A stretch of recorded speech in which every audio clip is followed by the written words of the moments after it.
be spent in grade level.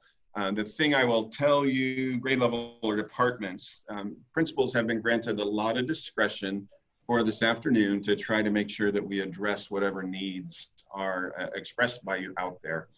Want to make sure that we welcome our classified staff this morning who are joining us. And folks, just to clarify for you guys, about 11 o'clock, when the site work is done, you get to check out for the day. The rest of the day is really spent on instructional stuff at the school sites. So that said, I want to welcome Maria to come on in and introduce Jonathan, our terrific speaker this morning. Thank you, Mr. Dolan. Good morning, everyone. I'm thrilled to have the opportunity to come together this morning to kick off the 2020-2021 school year. As we begin the year, I want to bring us back to our mission of closing the achievement gap by preparing all students for college, career, and success in a global society. One of the ways we do that here at Dixon Unified is by implementing AVID, not just school, but district-wide. I'm really proud to announce that all of our schools are now officially part of the AVID family. We'd like to start off the year by reconnecting with our collective why. It's an honor to introduce Jonathan Grant Brown. Jonathan is currently a community engagement manager for AVID Center.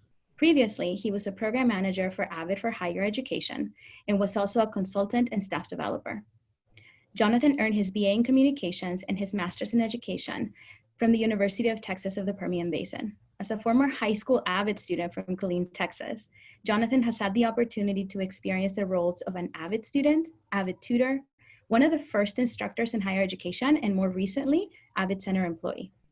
While attending college, Jonathan traveled the US as a public speaker, sharing his experiences as an AVID student and how to open the doors of opportunity to his future. Beginning his full-time career with AVID Center in 2014, Jonathan trained thousands of college and university faculty in AVID strategies while supporting campus leadership with strategic planning and coaching. Jonathan has dedicated himself to encouraging students to pursue a future by obtaining a college degree. As a product of the foster care system, Jonathan's missions in life is to help open the doors of opportunity and support them when society dictates that they should never go through them. As a teacher, Jonathan believes building and maintaining proper relationships with students will accelerate their learning while helping them to gain more of a responsibility for it. Taking ownership of your learning and making it your job is the first step to a successful future. Now, if we were in person, I'd ask you to give Jonathan a warm round of applause. But since we're on Zoom, we're gonna have to get a little bit creative. So look to the bottom of your screen and click on the clapping hand emoji.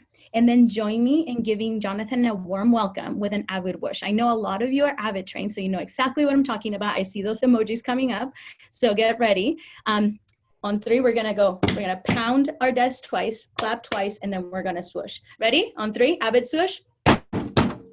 Swoosh. Welcome, Jonathan.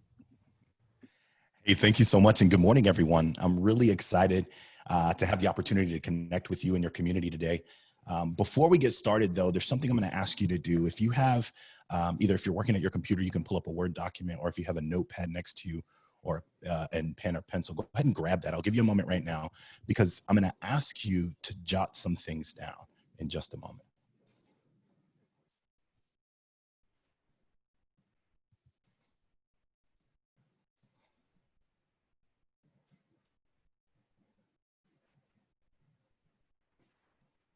So hopefully everyone had an opportunity to grab something. If you don't have it to write down, you can keep this thinking in your head. But I'm going to ask you to capture a few things. What we're going to walk through is what's called a 3, a 2, a 1. And so what that means is I'm going to ask you to write down 3 things, then 2 things, and then 1 thing. And I want you to save them because we're going to use them a little later in our conversation today, okay? So what I'd like for you to do is I want you to think of your earliest memory all the way back to when you were a little kid, right? And I want you to think of all the way up until today when you joined this Zoom call. And I want you to think of 3 points in your life that you would go back to your younger self and high five yourself for a job well done, right? It could be something that was a really big celebration that you wanted to go back and say, you know what, I did a good job. It could be something that you wish people would have recognized and no one ever did. It could be a time where you helped someone or you overcame something. It could also be a time where you stopped doing something that maybe wasn't so good for you and started doing something new.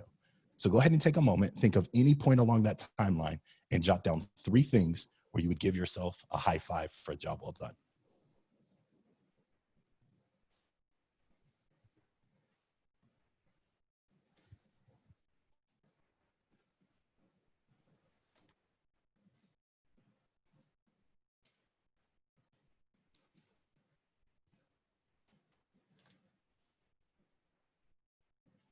It's okay if you're struggling a little bit. Like, I can't think of anything, but it can be anything you want it to be. It could be personal, professional, spiritual, physical, social, any high fives that you think you deserve as a youngster or even yesterday. A young kid.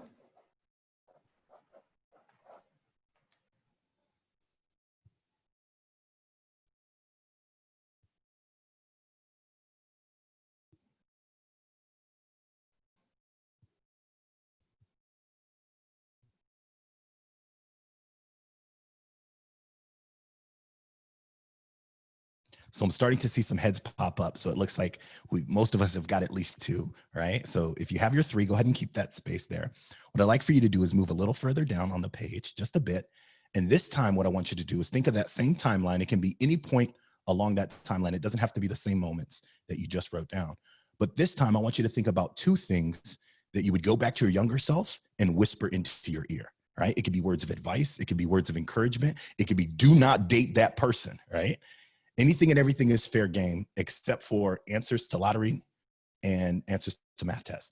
Those are off. Those are off. But anything else, two whispers you would share with your younger self.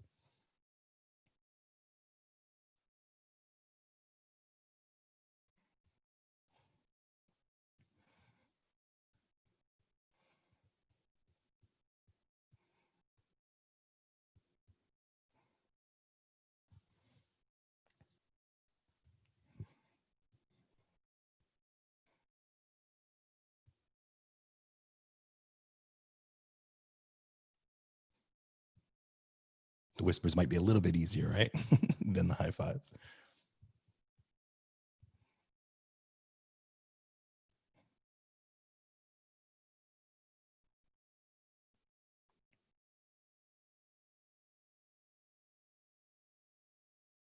Remember, these can be words of advice, words of encouragement. Maybe it was something you really, really needed to hear at a certain point in life, and you only would have believed it if it came from the right person. I feel like somebody just wrote down invest in Apple. So if you did, we're on the same wavelength, right? Okay, so you have your three high fives, you have your two whispers, and this last one's going to be really important because this last one is what we're going to use a little later in our conversation. What I'd like for you to do is look towards the future. And I want you to think, what is the one thing you absolutely will accomplish in your future? All things will, and you're still kicking and breathing. I will get this done. I would like for you to frame it through the lens of how are you going to contribute to your legacy? When people think of you, they think of this. And I'll give you an example to kind of frame it. My one thing that I absolutely will accomplish in the future, when people think or talk about me, I want them to think of me as a phenomenal dad and as an awesome husband. So everything I'm doing is an effort to accomplish that goal. It doesn't have to be the only thing you want to do, but one really, really big thing you will accomplish in your future. Go ahead and jot that down.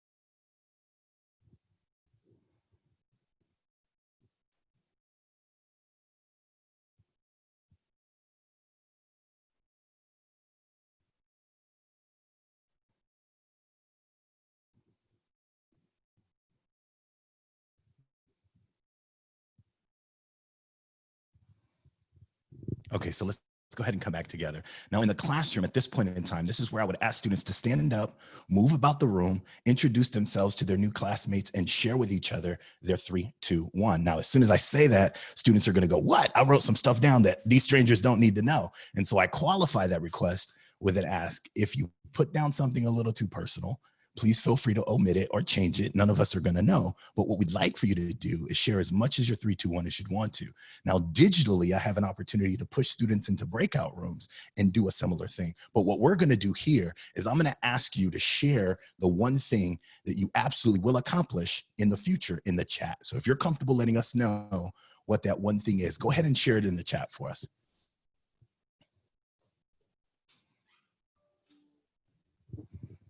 I don't think we have a chat, do we? Oh, we do not have a chat. That's okay. So then I'm going to ask for one brave soul to unmute yourself and share with us the one thing you absolutely will accomplish in your future. I'm doing it. I'm doing it. Okay. My name is Alejandra Garcia. I'm at CA Jacobs. I will get the federal government to actually pay the 40% of the SPED budget that they said they were going to do in 1975, which they have never done to this day. That's beautiful. That's what's up. I love it. Does anyone else want to share their one future? That was awesome. I will eventually move closer to my family in New England. Big. That's awesome. That's awesome. A great focus. And so what I would typically do is now what I want to do is share a little bit about my 3-2-1, right? So my 3 high fives would have been, the first one would have been graduating with my master's degree. It was something that at the time everyone expected me to do, but a long, long time ago, it absolutely wasn't something that was in my future. The second high five would be getting my forever family. So I'm going to tell you a little bit more about what that means, but I was able to get my forever family at the age of 17, which was a beautiful high five moment that I would go back and give to myself. The third high five would be when I had a chance in 2017. It was right as Hurricane Harvey was hitting the coast, the Gulf Coast, and Houston was covered by these huge 3-day-long rainstorms. My girlfriend at the time and I were celebrating her birthday. I sent her off on a big scavenger hunt. She got to go all around Dallas with her friends, and I had these little note cards that I left everywhere around the city for her to follow. They had a good, I rented her an Airbnb in downtown Dallas with a beautiful view, and that night, her and her friends were having a good time. And I found out a little later that it turned into, Jonathan is not such a good guy because he's never going to propose to me. But what she didn't know was that Saturday, I had rented off a rooftop at the Sundown at the Granada to celebrate her birthday. As she blew out the candles, I asked her, what did you wish for? And I knew she was going to say, I couldn't tell you because then my wish won't come true. And so I told her, well, I want to tell you what I wished for. And I got on one knee. I turned to her daughter and I asked her daughter if I could be her forever daddy. And then I turned to her and asked her if I could be her husband. So that would be a big high five for me there. Now my whispers and my future, I'm going to share with you in just a bit. But you see, the reason I ask us to start this conversation off with this 3-2-1 reflection is we as educators know that learning happens in the reflection. So it's essential that we coach our students and grow our students in their ability to adopt the habit of reflection. You see, these 3 high fives, these 2 whispers, and this 1 future gives us an opportunity and gives our students an opportunity to take control of their future. I want to ask you, when was the last time someone stopped you and said, what are 3 things you did well in your past? If it wasn't a formal review of your work, it probably never happened. When was the last time someone asked you, what are 2 things you would whisper to yourself? Or what advice would you give yourself? Again, if it wasn't in a formal situation, that question probably was never asked. And when was the last time someone asked you, what do you want to do with your future? And when you hear it, they say, I'm here to support you and I got your back. You see, it's essential that we reflect because as educators, we know learning happens in the reflection. And so when we reflect on our high fives, especially as youngsters, especially as students, when they learn the habit of reflecting on their high fives, that's going to influence who they're going to become in the future. You see, when I was in elementary, I did a choir solo. It was Oh Holy Night, right? My voice cracked in the middle of it and I forgot some of the words. But at the end of that concert, the audience went so loud, it erupted in so much cheer that I thought I was ready to join Boyz II Men. Like I was it, that's what I was gonna do. I was gonna be a singer, right? And then when I was in middle school, I spoke in front of the school board about AVID and how it was gonna give opportunities for kids like me to find a better future by pursuing college. 2 weeks later, they adopted it district-wide. When I was 18 years old, this is another high five for myself. When I was 18 years old, I spoke in front of 5,000 teachers and administrators about how I found my voice and the way that educators significantly interrupted my life. Today, I'm a motivational speaker and professional development trainer. You see how the things you do well are gonna help influence who you're gonna become in the future. And so as our students adopt this habit of reflecting on their high fives, it's gonna help influence and help uncover what they want to be and what they could be and do well in the future. Now, the whispers are just as important because every time I tell students, what would you whisper to yourself? Inevitably, one of them says, Mr. Brown, I wouldn't whisper anything to myself because my decisions of my past made me who I am today, which is right. Most of us can agree, right? But you see, the whispers aren't intended to change your past because none of us have invented a time machine yet. And I'm still waiting on that bad boy, right? The whispers are intended to make us aware of how we would deal with conflicts, barriers, and obstacles. Because what's going to happen in the future? Conflicts, barriers, and obstacles. And the better our students get at reflecting on how would I do that conversation differently? How would I prepare for that scenario in a better way? The better they get at reflecting on those whispers, the better prepared they're going to be to overcome obstacles, barriers in their future. Now, the future one is essential because this one is what defines the trajectory of our future success. You see, I always ask students, once they write down that one future, I ask them, I want you to follow that future with this simple question. Is what I'm doing today contributing to who I want to become tomorrow? If not, then I need to make a change. You see, when I was in college, believe it or not, I was a bouncer, right? Which is like the coolest job you can have in college. It's not the best for your academic success, but it's a really cool job in college. I got to work at all the bars and all the parties, let all the beautiful people in and kick them all out when they got ugly and drunk. It was a great job. Well, halfway through my freshman year, I got an opportunity for a full scholarship at the University of Texas at the Permian Basin. And so I was going to school in Lubbock. So I moved 2.5 hours south. And every Friday after class, I would jump into my little green Mazda Protege, drive up to Lubbock, work in the clubs Friday night, Saturday night, and Sunday night, and drive back early Monday morning for class. And one morning I'm walking on campus and the dean of the College of Ed, his name is Dr. Ed Mills, is walking in at the same time. I didn't know him at the time, but he's walking in at the same time. I have my backpack. I'm looking rough because I had a really long weekend. And he asked me, hey, what's your name? I'm like, oh, I'm Jonathan. He's like, what do you do? I don't know what you mean by that. I'm going to class. He's like, no, what do you do for work? Do you work? And I was like, yeah, I'm a bouncer. And he says, when you get an opportunity this week, I want you to come by my office. And I was kind of like, oh, that's weird. And so I came by his office. I think it was like a Thursday or a Friday. And I knocked on the door. And Dr. Ed Mills invited me in. And he said, he started to talk to me about this idea of taking control of my future. And he asked me, was what you were doing every weekend contributing to who you wanted to become tomorrow? Well, I kept bouncing and I kept making money, but that idea sat in my head. And my senior year, the last spring break that I had a chance to go on, me and 5 other of my friends got selected to work a monster yacht party in Panama City, Florida, right? And that weekend we made $5,000, and that $5,000 helped us all start our own LLCs. You see, is what you're doing today contributing to who you want to become tomorrow? If not, you got to make an adjustment. So the reason I started off with this 3-2-1 reflection is what I want to do is take you on a personal reflection of what exactly was going on in my life that made it so significant for me to need the type of educators and educational systems to be in place so that they could take me off the path that I was on and move me onto a path to success. And the easiest way to start that conversation is to start at the relative beginning. So when I was about 5 years old, my mother took my little brother Tiger and I to a playground park in Lampasas, Texas. Now, if you don't know too much about Texas, Lampasas is country. And when I say country, I literally mean it is country. Right? You see, Lampasas has this thing that they still do every year. It's called the Rattlesnake Roundup. And I loved living in Lampasas, right? And that Rattlesnake Roundup was one of the coolest festivals we got to do. And it was exactly what it sounded like. People would go out into the woods, they would collect rattlesnakes and bring them in. And there was this whole festival around it. You see, so one day my mom took my little brother and I to the park, and we're hanging out, having a good time, doing what little kids do at the park. And you see, Tiger and I, we were the kind of kids that we played relatively rough. We were little knuckleheads, right? And so anytime we had a game that had to do with violence, we were down for playing. We wanted to get kind of rough and tough. And there was one game that we would always play. I'm sure some of you probably played it. And if you didn't, I'm sure your kiddos did, right? Anybody ever play Power Rangers?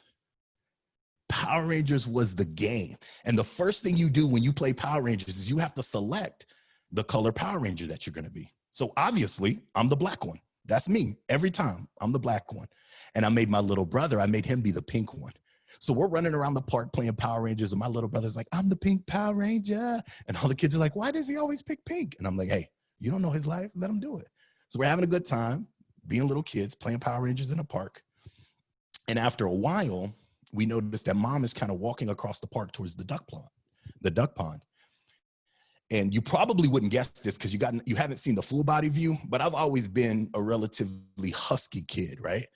You know, chunky. I went from baby to like wearing big kid clothes really quickly. So running isn't something I was excited about doing. But I saw that mom kind of had some distance on us, so I had to catch up. And what I would do is I grab my little brother's hand and we start running. I'm lying, I wasn't really running, I was kind of walking fast. We started walking fast across the park to try to catch up to her. And by the time we got over to the other side of the park, mom was on the other side of the road. And now when you're really little, what's the rule about crossing the road? A lot of times people would say, look both ways. But when you're really, really little, people say, or at least adults tell kids, don't cross the road without an adult's hand. And so we stopped at the edge of the road and we're like, Mama, where you going? And my mom screams out, baby, stay there. I'm going to be right back. She proceeds to explain to us that she's going to go to a Winn-Dixie, which is like an old school grocery store. I don't know if y'all have Winn-Dixies out there, but they're kind of like little Piggly Wigglies or Uniteds. Old school grocery store, right? And she was going to get some snacks for a picnic. And my chunky self got excited. I was like, we about to have a picnic. We having a picnic. I was so excited that we were going to have this picnic in the park that I start walking really, really fast back to the park with my little brother, trying to convince all the kids that now they have to be our friend if they want to partake in the picnic that we're about to receive. Now, I didn't use those words, but I was super excited because when my mama got snacks, she got snacks. You know how sometimes when you were little, you went to go hang out at your friend's house and your friend's mom or dad would say, hey, are y'all hungry? Y'all want something? And your friend would be like, nah, you ain't trying to eat here. You're like, yeah, I feel like I'm kind of hungry. I want to eat. No, you ain't trying to eat here. Well, what you mean? And then they come out with the celery sticks with the peanut butter and the raisins on it. Now, as a little kid, that was horrifying. I'm like, what is this? This is not a snack. You can't serve that. That's not a snack. Today, I'll eat it. It's good to me today. But as a little kid, I was horrified. That is not a snack. You see, my mom, when she did snacks, she would bring Twinkies, Ding Dongs, fruit roll-ups, and the big Capri Sun pouches. You know, the big ones where you can really get the drink. You're like you can really get the drink. So I was excited. I cannot explain to you how stoked I was for this picnic in the park. So we go back, we're playing with friends. And after a while, you know, some kids leave, new kids show up. And as the kids show up, their parents come and ask us, hey, where's your mom? Where's your dad? And we point off to the distance. Oh, she's at the Winn-Dixie and she'll be right back. Now, this was a small town. And in small towns, you know, everybody generally knows everybody. You literally cannot get a new toilet in your house without the Johnsons down the street coming over saying, hey, I heard you got a new toilet. We wanted to test it out. Right. And so it was a small town and it wasn't, I mean, it was kind of strange that we were there by ourselves, but there were adults and there were kids that we knew. So it wasn't too strange. Right. So we're having a good time hanging out. And eventually it started to get later and later in the evening. And all the kids went home with their parents. And my mom, she never walked back across that road with those grocery sacks full of snacks for us to have our picnic. So Tiger and I, we spent the next 2 nights sleeping in a concrete tunnel at the park. You see, they hadn't buried the sewage tunnel in the ground yet. And so Tiger and I, we climbed in that tunnel and we convinced ourselves that this was going to be a game. This was going to be our fort. And we had to protect our fort from all the bad guys outside. And so the first night was a whole lot of fun. We played and we put brush and sticks in the bag and we tried to build up our fortress to protect it really strong. We passed out really late and we woke up really, really early the next morning and crawled out of our tunnel. Started playing around with the ducks and chasing them to the pond and swinging on the swings and playing on the monkey bars until kids started to show up with their parents. And as kids started to show up with their parents, the parents started to ask, hey, where's your mom? Where's your dad? And this time we point off over to the duck pond and say, oh, she's over there. She's going to be right back. All the while looking across the park, waiting for her to come across the street from where the Winn-Dixie was. Obviously, some of the parents got a little nervous. And as the day went on, more people tried to convince us to go with them. But we knew we could not leave that park because, you know, when you're really little and your parents say, when I get back, you better be right here. Where have you better have been? Right here. And so we knew we couldn't leave the park. And plus, if we left the park and mom came back, then she wouldn't know where we were, so she couldn't find us. And so as parents would ask us more and more questions, we'd run off and hide until they left. And eventually by the second night, somebody had called the authorities and they're walking around the park with flashlights and they see us in the tunnel and he shines the flashlight in the tunnel and he goes, boys, what are you doing in there? And we closed our eyes and tried to pretend like he couldn't see us. Y'all better get out right now. So Tiger and I, we crawled out. And up until this point, anytime we've ever interacted with the authorities, it was kind of a negative experience at the apartments that we lived at. And when either one of my mom's friends got taken away or she got taken away. So we had been conditioned in our minds that when they showed up, we were supposed to disappear and we couldn't disappear. And so the first thing that I thought in my head when he asked us what we were doing, I said, we ran away from the babysitter. She's mean. Now in small towns, everybody knows everybody, right? And I didn't know exactly where the babysitter lived, but in Lampasas, Texas, to this day, there is a white house, a 2-story white house on a road that has a random oak tree growing right out in the middle of the road. And it's not like they decoratively built the road around the oak tree. It's like they built the road, the tree grew, and they just said, forget it. And so when I told him the babysitter lived in the White House in front of the oak tree, he knew exactly where to take us. So we jumped in, he put us into his cruise, and we started asking a bunch of questions about all the buttons and bells and whistles that he had. And he's answering them as he's driving us to the babysitter's house. He parks in front of the house, goes to the back, and he lets us out. As we walk into the house, he walks into the house. We see the babysitter, we make eye contact with her, and she's like, oh my goodness, where's your mom? And we're like, I don't know. And we run upstairs and start to play with her kids. After a while, more people start to show up. And the conversations downstairs start to get louder and louder, and then the babysitter starts to cry. And that's when I knew we were in trouble. You see, Tiger and I were not supposed to leave that park because Mom said, when I get back, you better be right here. And I bet you she went back. And we weren't right there. And now my mom's mad. And the babysitter's gonna be mad. And so me and my little brother tried to hide in the corner of the bedroom upstairs with the babysitter's kids. And eventually, after a while, we heard this lady calling our names. We tried to pretend like we didn't hear her at first, but she was persistent and she kept calling our names and calling our names. So I stuck my head out the window and I looked downstairs. And she said, hey, baby, I want you to come with me. I looked at her like, stranger danger, no. She spoke a little bit softer, got a little bit closer. She said, baby, I need you and your brother to come with me. I'm like, no, lady. I saw Clifford the Big Red Dog. People like you take pretty little kids like me. I ain't finna go with you. She walked up all the way the stairs. She put her arm around my shoulder and she knelt down. And she said, baby, you're gonna come with me for 2 days. I'm gonna keep you for the weekend and I'll take you back to your mom on Monday. I remember that conversation like it happened yesterday. 2 days, the weekend, back to mom on Monday. Now, I was only 5 years old when this happened. I had no idea how long the weekend was gonna be. And I had absolutely no idea when Monday was gonna come. But I knew what back to mom meant because people used to tell me that all the time. Yo, bad little self, I can't wait till your mama get here. If you keep acting up, I'm gonna take you back to your mama's house. And so I made her pinky promise me. You ever pinky promise anybody when you were little or as an adult? That's like the first contract you ever signed, huh? You wrap your finger around, you make your promise, you kiss your thumb, and it's sealed, right? So I made her pinky promise me, and I got my little brother. We went downstairs and we jumped into her car. We're driving and we're driving and we're driving. And like any kids do, if you're not in a booster seat, you eventually pass out in the backseat of the car. And when you wake up with this like little seatbelt smile on your face because it's been creased up against your cheek, right? And I remember waking up and her opening up the doors and thinking, wow, we're at camp. Because we stepped out onto a gravel road and there was trees around. It was like out in the country. And I thought, oh, she took us to camp. That's gonna be fun. And I remember looking up at the house and seeing the silhouette of two people standing in the doorway. And as we walked closer to the doorway, this lady was explaining to me that this is your mom and this is your dad. And I didn't quite understand. You see, 2 days turned into about 14 years. I spent the next 14 years growing up in foster care, and it was very difficult for Tiger and I to learn that our mother simply didn't want us. And we never knew our father, so we kind of put it into our heads that nobody could tell us what to do. You're not my dad, you can't tell me what to do. You're not my mom, quit trying to tell me what to do. You see, they put us in places with people who look nothing like us, talk nothing like us, acted nothing like us. They told us what to eat, what to wear, when to go to bed, and they even told us who to call mom and dad. They controlled every aspect of our lives, but the one thing they couldn't control was our behavior, and we used it in a very negative way. You see, when Tiger would act up, I would act up. When he would be yelling and cursing at the foster mom, I would be yelling and cursing at the foster dad. If Tiger got in a fight at school, best believe I got up out my seat, walked out that door, went down the hallway. I found the kid that he was fighting, and I got in a fight too. Eventually, our behaviors got so bad that we had to go see a judge. And the only thing I knew about going to court was that you were supposed to dress up nicely, because my foster brothers, my older foster brothers who had to go to court, they would always put on their Sunday clothes before they went to court. And you see, I didn't really have my Sunday clothes ready because I had messed them up the weekend before. And so I borrowed one of my foster brother's button-ups that fit kind of snug because I was a husky kid. I even tucked in my shirt, but I couldn't find my belt.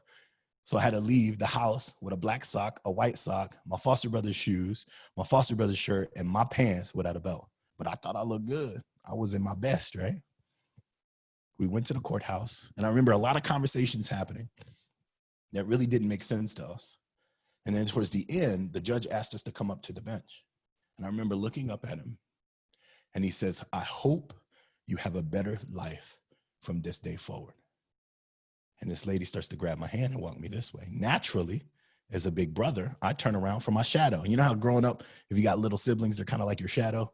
They're always attached to your hip, and everywhere you go, they go, even if you don't want them to. I turn around to look for my shadow, and somebody else has his hand, and they're walking them that way. So I try to explain to the lady, hey, miss, we gotta go get my brother. And she's like, no, baby, you need to come with me. And I'm like, miss, we need to go get my brother. You don't understand. He's going the wrong way. And I'm trying to pull away from her so I can go get my brother. And as I pull away from her, I start running across the courtroom, but they're already outside the door and gone. You see, that day, they decided that the best option was to split us up because no other foster home would take us together because of our behavior.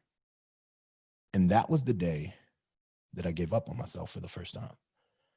I told myself I was going to be the meanest and the baddest and the nastiest kid that anyone had ever met, so that they would just keep sending me from home to home to home to eventually the only other place you could send me is back to my mom. And when we got to my mom's house, I could apologize to her and convince her to go find my brother. You see, I carried this animosity, this frustration, this anger towards these people who I thought took me away from my mother. It took me years and years and years later to figure out that she simply didn't want us. You see, when I was about 9 years old, I was sitting in an ISP, which is an assessment of the foster child in the home. And they talk about the rules and expectations that they have for you, how you're supposed to behave and how you're supposed to act. You see, my caseworker came in with this letter from this lady named Marsha Grant. I got excited because that was from my mom. And I knew the most important things you can have when you're in foster care are photos of your family or letters from your family, because that meant that they were still real. And that meant that one day you were going to be able to see them. And so my caseworker told me if I'm good the whole meeting, if I don't disrupt the meeting not one time, then she'll open up the letter and she'll read it to me. So I'm sitting there bouncing my leg up underneath the desk because all I really want to do is jump up and do laps around the house. And I'm trying real hard not to beat on the table with the pens that they're giving me to sign these little documents, because I don't want to disrupt this meeting. And at the end of this meeting, my caseworker says, Jonathan, you did a great job. And my foster parents go, they leave. And she starts to open the letter, and my heart is pounding. My heart is pounding so hard out of my chest because I know what this letter is going to say. I know this letter is going to say, baby, I love you. I miss you. Pack your bags. I'm coming to get you. And I just can't wait for my caseworker to open it and read it so I can tell her, I told you so. My mom's coming to get me. But the letter didn't say that. She opened up the letter and she started to read. And in the letter, it said, I feel that Jonathan's life would be better lived and better afforded in foster care. And I didn't really understand what that meant. So my caseworker, she explained it to me. She said, Jonathan, this is your mother relinquishing her rights. She is no longer your mom. Relinquish. That was my first SAT word. I hated that word because moms aren't supposed to relinquish. What are moms supposed to do? They're supposed to love you. They're supposed to celebrate you when you do good. They're supposed to get onto you when you do bad, but they're supposed to celebrate you and care for you, but they're not supposed to relinquish. And so again, I did what I do best. I kicked, I screamed, I cursed, I fought, and I ran away. And let me tell you, there were a lot of people that for some reason just liked the bad kid. In elementary school, I had the teachers for some reason, they just liked the bad kid. For me, it was Mr. Mojer. He was the 6th grade advanced math class. And when I was in 5th grade, my homeroom class literally was ISS. I had gotten in trouble in 4th grade right at the end of the year, and I got 3 days of ISS, but there was only 1 day of school left. So I thought I got the principal. I'm like, ha. Well, the next day I was assigned to ISS for the first day of class, and Mr. Mojer was in that class. And he would tell me all the time, Jonathan, when you get to 6th grade, you're going to be in my math class. And I'm like, yo, Mr. Mojer, that's for the smart kids. I don't know what you're talking about. That's for the smart kids over there. So you need to leave me alone. And every time I got sent to ISS, Mr. Mojer would talk about how brilliant I was and how smart I was and how easily I could do work. But if I worked hard, I could do it better and I could discover more. And I was bothered so much by going to ISS because Mr. Mojer was going to talk to me about how good I could be as opposed to how bad I was. We already knew how bad I was. And let me tell you, we got to the point in school where it's the last chance. The principal has covered for me so many times. The counselors have covered for me so many times. The teachers have covered for me so many times. And I've broke all those relationships. This is my last chance. Towards the end of the year in 5th grade, and I get kicked out of class, sent to the principal's office. So I'm walking to Mr. Helio's office thinking like, oh, it's my duty time. Let me go get my duty station at the principal's office, right? And before I can get in there, I see Mr. Mojer in the hallway. Jonathan, come with me. I'm like, man, I'm already going to ISS. I didn't even get my punishment yet. I walk in there, we pass the ISS classroom. We pass the 5th grade wing and we go straight into his 6th grade math classroom. This is the classroom you're going to be in next year. And if you get kicked out of the school, you can't be in this classroom next year. I need you to focus. I need you to work hard. I need you to invest in your future. None of that made sense to me. None of that worked for me. All of that was extra stuff that I didn't want to do because I didn't want to be here. So I kept fighting and kept fighting. And you know what my math class was in 6th grade? Mr. Mojer's advanced math class. I had to work hard in his class. I was busting my tail. But for some reason, he knew that I had the potential to do great things if only I was activated in the right way. There were tons of elementary teachers that just for some reason wanted to interrupt my life. They stayed trying to figure out how to change my trajectory, and I fought them every single step of the way. There was a point in time where I had to go get assessed to be placed into what we used to call CMC, communities in schools, because of my behavior and how I was falling behind in school. And when I went to go meet with the lady, we were talking, and she goes, I think you're here for the wrong test. Oh, well, what are you talking about? She's like, this is not the GT test. You're supposed to take the GT test. And I was like, I don't even know what that is.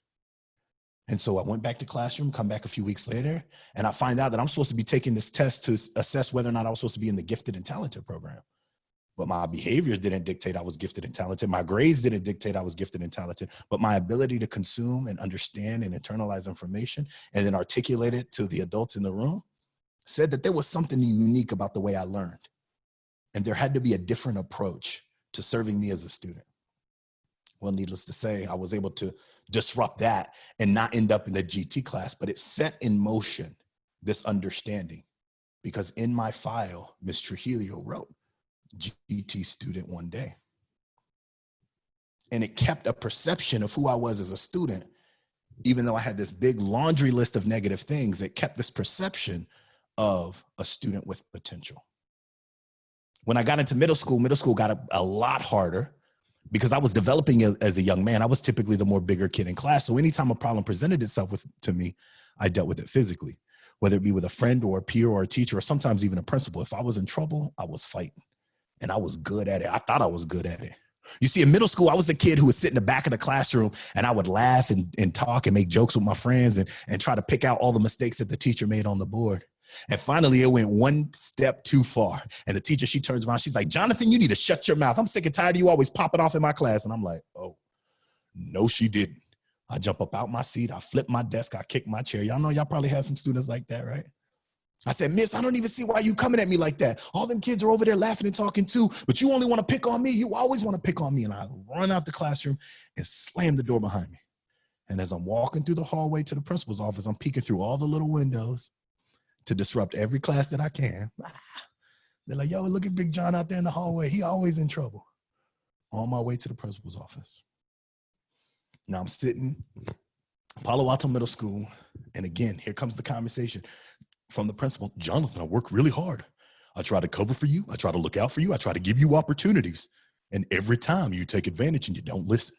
This is your last chance. If you get in trouble again, you're going to go to alternative school. And I said, well, alternative school? Yes, if you get in trouble again, you're going to alternative school. Now, what the principal didn't know is that's where all my friends are. You send me to the alternative school, I'm going to be the principal of that place. I'm taking over for sure. That's the mentality that I had. But for some reason, there were educators in my school that just liked the bad kid. And in particularly, I was in 8th grade, Miss Reynolds, Amy Reynolds. She was the pre-AP Algebra 1 teacher. Now, there's a rule when you're in middle school. I was in 7th grade. She was the 8th grade pre-AP Algebra 1 teacher.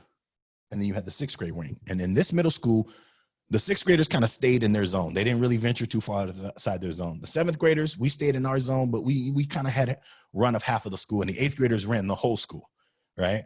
But we never went to the 8th grade wing. So here I am, leaving the principal's office, going to my regular math class, and I'm walking in, and here's the problem. Let me frame this for you. Here was the problem. This young man, he who must not be named, was sitting in my seat. I asked him to get up. He didn't want to get up, so I made him get up. As soon as I make him get up, the teacher gets mad and sends me out. I'm like, ugh. Now, I spent so much time in this hallway that I could tell you how many tiles were on the ceiling. But for some reason, every time I got kicked out, it was like Ms. Reynolds had an alarm in her classroom, because every time I get kicked out, she would be in the hallway trying to find me. And she'd always see me, baby, how you doing? You're gonna have a better day tomorrow, I know you are. But this particular day, she walks up to me and she's not trying to be encouraging. She's not trying to be supportive. She's not trying to annoy me with all of her, what I can do, what she thinks I can do, and how much she believes in me. She simply walks up to me and says, Jonathan, get up. I'm like, ooh, you ain't never used that voice before. And so I get up and she starts walking down to the 8th grade wing. I'm following her. I'm like, hey, Ms. Reynolds, I got a little yellow sticker on my ID badge. I can't be down there. That's for the green sticker kids. And she's like, no, come on. We turn the corner. We walk straight into her pre-AP Algebra 1 class. She announces to the class, everyone, this is Jonathan. He's going to join us for the rest of the year. He's already ahead of most of you, so y'all better catch up. And I'm like, what? No, why are you lying? Don't lie on me like that. But you see, I couldn't be embarrassed by these 8th grade kids. I couldn't be embarrassed. So I had to try again. This teacher is interrupting my life. I didn't want it. I didn't like it. And I fought her every step of the way. But she knew that if by 8th grade, I wasn't taking pre-AP Algebra 1, then I wasn't on a track to college. She also knew by my last disciplinary action, when I got kicked out of class, I was on my way to alternative school, which meant what? Eventually, I was on my way to prison. You see, Miss Reynolds interrupted my life. She took me off the path that I was on, and she put me onto a path to success. Unbeknownst to me, I had no idea. I wasn't ready. But she unwaveringly and consistently interrupted me and made sure that I was available and I was present for the opportunities that were going to accelerate my future, even if my behavior and my actions didn't dictate it. You see, when I got into high school, I was presented with another problem. In high school, that was, at the time in foster care, when you turn 18, you're removed from the home. Now, that's pretty stereotypical in American society, right? When you turn 18, what are you supposed to do? The commercials on TV would say this: when you turn 18, go out into the world and discover yourself as a young person, right? Discover myself. I don't know about y'all, but when I hit 18, I knew everything I needed to know about life, right? I was golden. I didn't need to discover myself. I knew who I was. But see, turning 18 wasn't a goal for me. It wasn't something that I wanted to accomplish, because for me, turning 18 meant the end. I would no longer have a guaranteed place to sleep. I would no longer have a guaranteed place to live. I would no longer have a guaranteed place to eat. So for me, graduation wasn't a goal freshman year in high school. For me, graduation wasn't something I wanted to accomplish. So I did things that would dictate a young man like me didn't make it to the age of 18. And y'all gonna see a trend here. There's a trend. It wasn't just these types of teachers, but there's a trend, because halfway through my freshman year, I'm sitting in Mr. David Dyble's class. See, David Dyble, it was his Algebra 2 class, because for whatever reason, Mr. Moja put me in advanced class in 6th grade, and I got in advanced class in 8th grade, and now I'm taking Algebra 2 as a freshman with all these sophomore.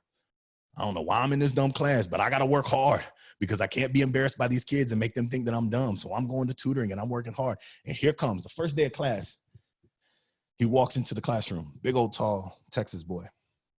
He goes just like this. He goes, class, my name is David Dyble. And I kind of giggled because I thought he sounded funny. He turns around, he puts the letter D on the board with a little 2. He said, I want y'all to call me D squared. I said, no, you didn't. What? This goofy man, Mr. D squared was goofy. He knew he was goofy, but he also knew that he was going to teach you Algebra 2. You see, Mr. D squared, he had this way of engaging us that would trick us into doing so much work as a collaborative group before he ever even taught. And then when he started teaching, I was like, Mr. D squared, we already know how to do this. We did this in the group. And so when he would tell us that, he would say, okay, well then let's see how much you know. Why don't you come up here and share it back? He would do his teach backs, right? And he would get us into these groups and have us do these teach backs. And for whatever reason, the teach back was working for me, because if I was able to teach it to one of my peers, I was able to internalize it and take ownership of it. He empowered us in our education. You see, so one day he comes up to me and he goes, Jonathan, there's this program at Shoemaker High School. He was all excited with his little spirit fingers. When people talk about it, you'll see they got like spirit fingers. He goes, it's called AVID. And it's about getting kids an opportunity to go to college. And I think you'd be good at it. You see, by this point in life, I got pretty good at telling people what I thought they wanted to hear, right? And so I told Mr. D Squared, yeah, I got you, Mr. D Squared, I'm gonna go. What I figured I would do is not go to B lunch, and so I can get 2 lunches that day, and then come back the next day and tell Mr. D Squared, man, you set me up, they don't want me, and that would be the end of it. And so as he gave me the application and I got my backpack, I walked out of the classroom, I crumpled it up and I threw it away. Went about my business, went about my day. The next day I'm coming back to school and all the kids are like, yo, Big John, go check out your locker. And I'm like, what? This is back in the day when we used to use the metal things in the hallways. The kids these days, they don't ever use them. I don't know why, but we used to actually put stuff in there, right? And a lot of times we would share lockers. And so when my friends were like, yo, Big John, go check out your locker, I was like, is the drug dog here? Because my friends was doing some stuff that they probably shouldn't be doing. So I was like, oh. And they're like, no, go check out your locker. And so I ran down the hallway. And see, this is back in the day when somebody had a crush on you. At my school, they would tape king-size candy bars to your lockers with little love notes. So I'm thinking, my little chunky self was like, I bet somebody gave me a Snickers. So I'm running over to the locker and I get there and there are no candy bars taped to my locker. But there is this crumpled up piece of paper with a little sticky note that says, you will go to this Avid interview, D Squared. And I'm like, this guy is bugging. Why is he bugging so much? And so I grab the application, I run down the hallway. I say, yo, Mr. D Squared, I'm going. He goes, I know, I'm gonna check on you. And so I walk in, and here it is. Unbeknownst to me, another interruption. Her name was Paige Tallman. She was the Avid elective teacher. And I didn't know it at the time, but I learned really quickly, you do not mess with the Avid teacher. And so as I walked into the classroom, I tried to iron out the wrinkled up piece of paper on the edge of a table so I can give it to her nice and neat, you know? She looks at it, she looks at me, she grabs it, crumbles it up, and throws it away. I'm like, cool, I'm out, I came. I start walking away. She's like, no, baby, come here. She opens up the top drawer of her dresser. She pulls out a nice, crisp, clean application and hands it to me. She says, I want you to go out into the hallway and I want you to fill it out. And when you're ready, you come see me. I'm like, oh, she think I'm dumb. I'm finna fill this out. She think I'm dumb. I can't handle this. So I go in the hallway and I'm answering the questions as articulately as I can. I'm literally doing smiley faces for periods and hearts over my eyes, right? Telling her what I thought were all the right answers. And then I came in and I had what they call your Avid interview.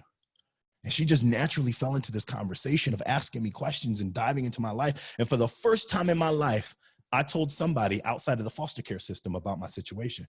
One of the biggest secrets I carried all the way up until I started speaking publicly was the fact that I was a foster kid, because I hated kids knowing that my parents didn't want me. And in this moment, she asked me a very simple question. She said, Jonathan, what do you want to do with your future? And I knew what to tell her. I knew the right answer was, I want to go to college, graduate, get a good job, and make lots of money. All right, that's the quote unquote right answer. But I didn't tell her that. When she said, Jonathan, what do you want to do with your future? I broke down in tears and I told her the biggest secret of my whole life. And by the end of it, I expected her to feel sorry for me, because that's usually the response that you get when you tell someone something like that. But I never wanted anybody to feel sorry for me. I promise you, I just wanted to be a regular kid with regular kid problems. Because if I was a regular kid, that would mean that my mother loved me. And if I was a regular kid, that would mean that I knew my father. And if I was a regular kid, that would mean I didn't have to get bounced from home to home and move from school to school and get people telling me of how horrible I am and how much of a bad kid I am and how I'm going to turn out to be nothing. I just wanted to be regular. But I wasn't regular. And Miss Tallman did not feel sorry for me. She said, you know what, Jonathan, there's a lot of things in life that you're going to have to overcome. And every time you overcome these things, you make your future brighter for yourself, because you know what hard work feels like, and you know what perseverance and persistence feels like. And the better you are at feeling those things, the more persistent, the more you're going to persevere, and the more you're going to accomplish. And then she started talking about this place called college. I want you to follow me on this. In college, they have dorms. That's a place to sleep. And in college, they have cafeterias. That's a place to eat. So when she told me this class was going to help me get to college, I convinced myself I have to do good in this class. Because if I could get to college, then I could come from a beautiful family with great parents who travel around the United States for work. I could come from whatever background I wanted to come from. I just had to get to college. Then I could change my own narrative. And it wasn't easy. It wasn't like this overnight change. It wasn't like I went from this kid who was slanging and banging and doing all kinds of craziness to this perfect honor roll student who wore a suit and tie to school every day. But it was a journey. From Mr. Mojer's 6th grade advanced math class to Mr. Helio's principal's office, learning about how they organized the office and how to use the printer, where she was developing in me skills in 6th grade that I had no idea I needed later on in life, to Coach Foster's PE classroom when I failed UIL and I couldn't play football. Instead of me crying and throwing a fit, he made me go and lead exercises at PE in front of the group to instill leadership skills and to show me how you have to bounce back from adversity. All the way up to Miss Sexton's English class, where I opened up a book one day and read the first chapter, and for the first time kept going because I wanted to, not because I had to. All these little interruptions, all these grand interruptions weren't one individual educator working really, really hard to move one student from where he was to where he needed to be, but it was a systematic design. You see, back in the day, KISD decided that they were going to look at additional factors in determining if students had different unique learning styles and learning needs so that they can qualify for getting into TAG or getting into AP. They were going to open up the doors. Because when our district looked at how many students were in advanced classes and the demographics of our schools, they did not match. So they systematically chose to open up doors of opportunities to ensure that students would be able to matriculate through them and get to their better futures. But they didn't just leave it there.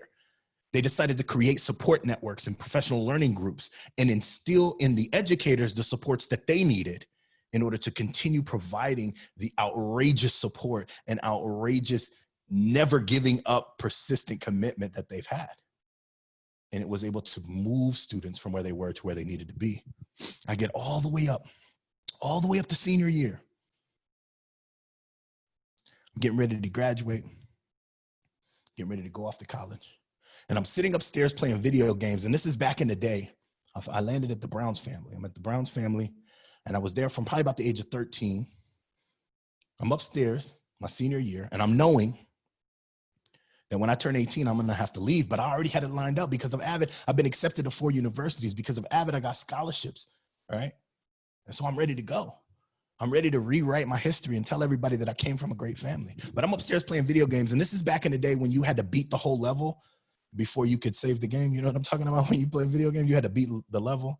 You had to beat the boss before you could save it, or you had to write the passcode in a little spiral notebook. So we're playing video games. My mom's downstairs now. My foster mom, she's Panamanian, right?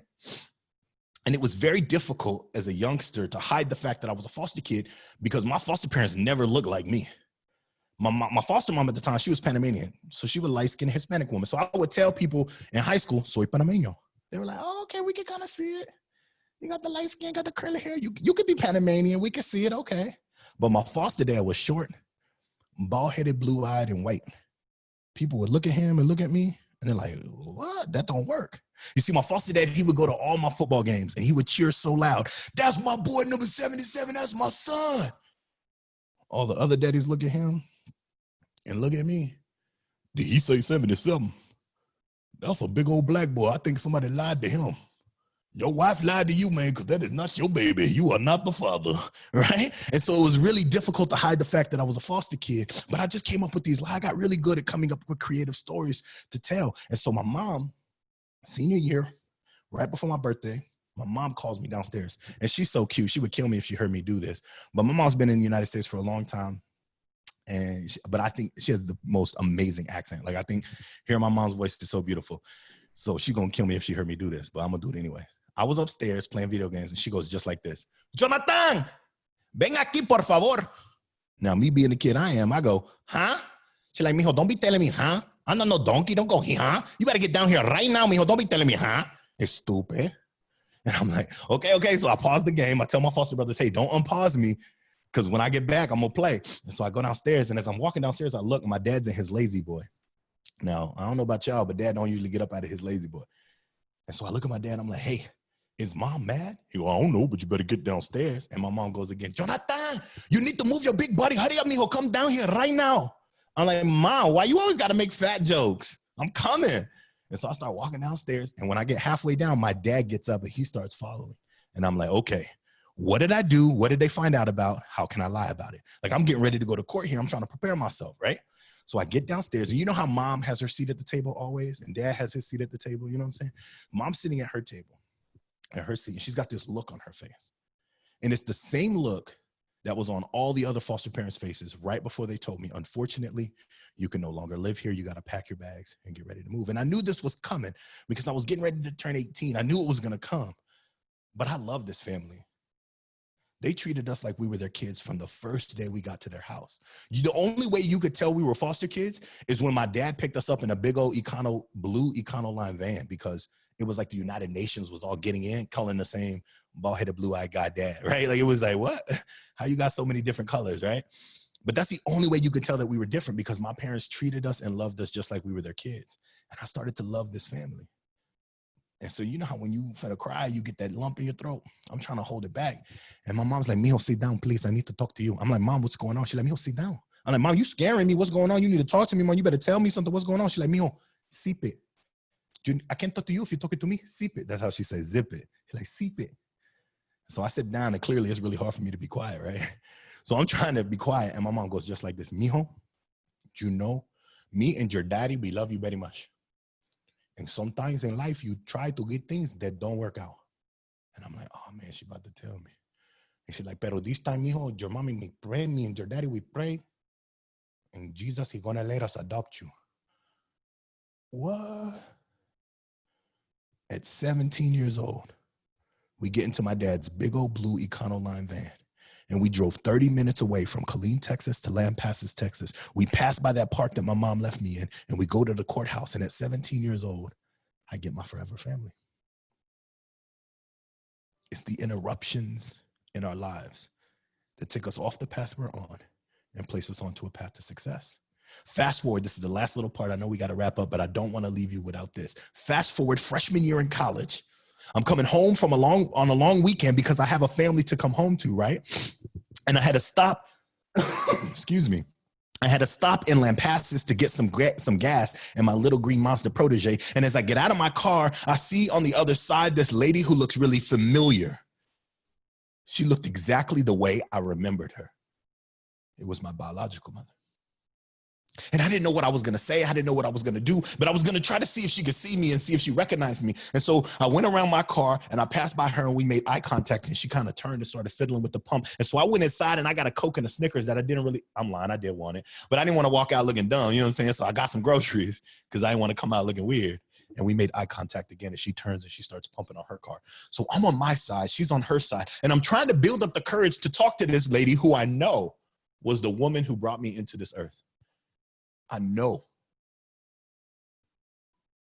And after a while, I get the courage and I say, this is what I'm going to say. I got to figure it out. It's in my head. I prepared it. I rehearsed it. I'm ready to say it. This is what I'm going to say. I'm going to go to her. I'm going to look her in the face and I'm going to say, hi, my name is Jonathan. Do you remember me?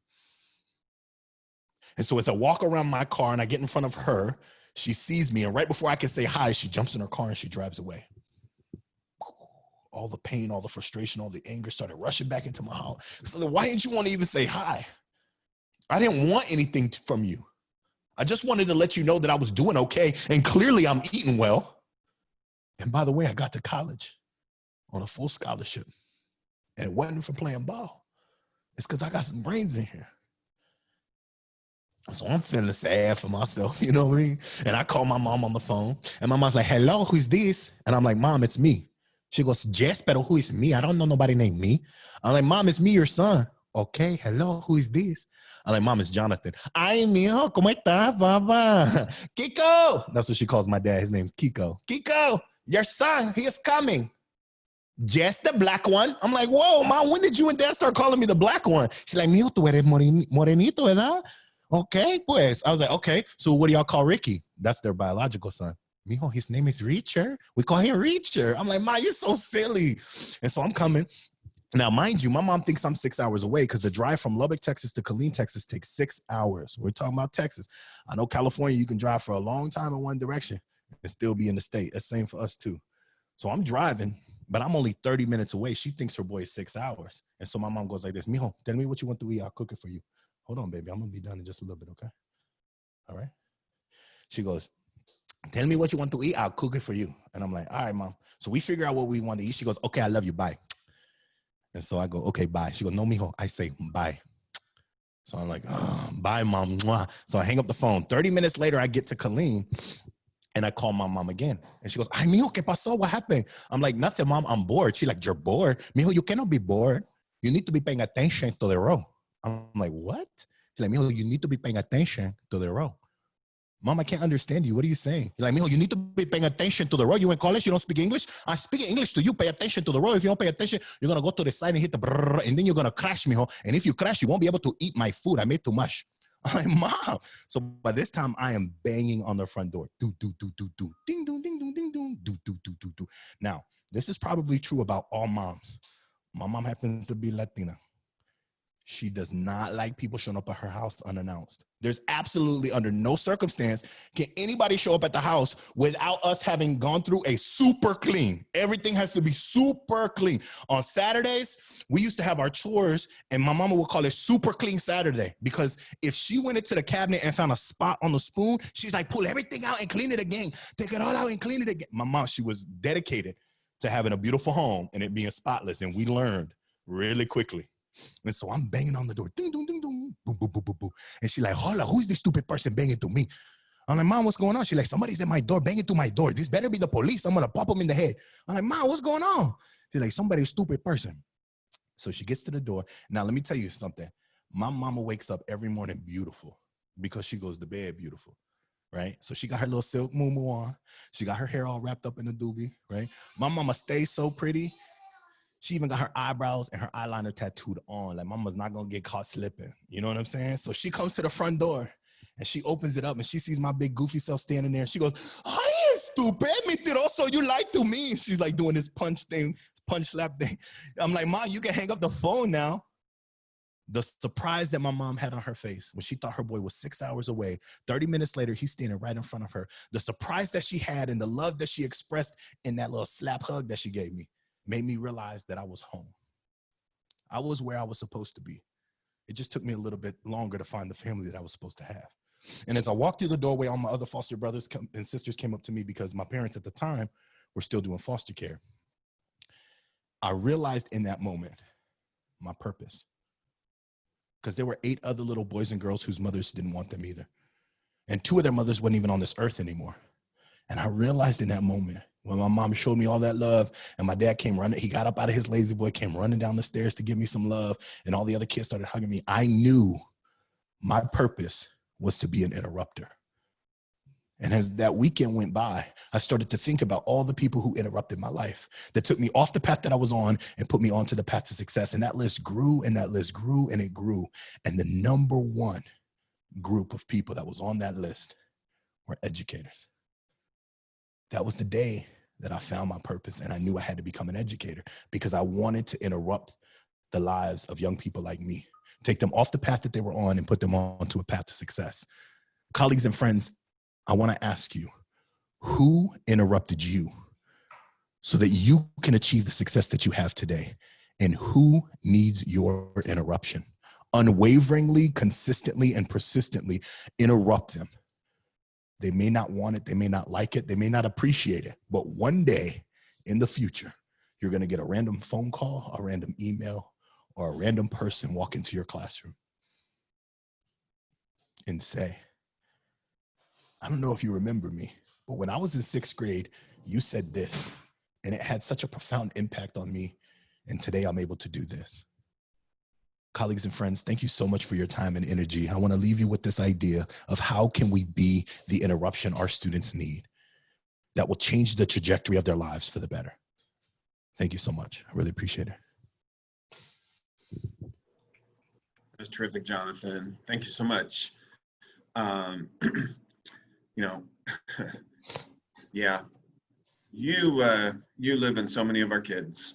And we're going to talk about that as time moves forward. So, everybody, thank you for joining in this. I'm going to send you an email just with a couple of follow-up thoughts based on time here and everything else that we have to do. Thank you again, Jonathan. You guys have a little bit of a break before you get into your site meetings. Look back at the document that was set out. You can click right on your school name, your site name to get into that meeting. Thanks, everybody. Have a good rest of your day. We'll see certificated staff back at 11:15. Bye-bye. Thank you, Bye, Jonathan. everybody. Thank you so much. Thank you. Thank you, Thank you, Jonathan. Jonathan. Thank you. Amazing. Thank Thank you, Jonathan. Thank you. Thank you. Yes, hi. Thanks, Jonathan. Amazing story. Great. Emma There wanted she to say is. hi. Jonathan, you're amazing. We love you. Love y'all too. Hopefully I'll come out and see y'all one day. Oh, Maybe we talk to the would love kiddos. that. You have to come to Summer Institute in California. We'll connect. Oh, we'll make it happen. Yeah, for sure. Yep. Hey, thank y'all so much. Bye-bye. Thank you, Thank Jonathan. you. Talk soon. Spirits. Bye.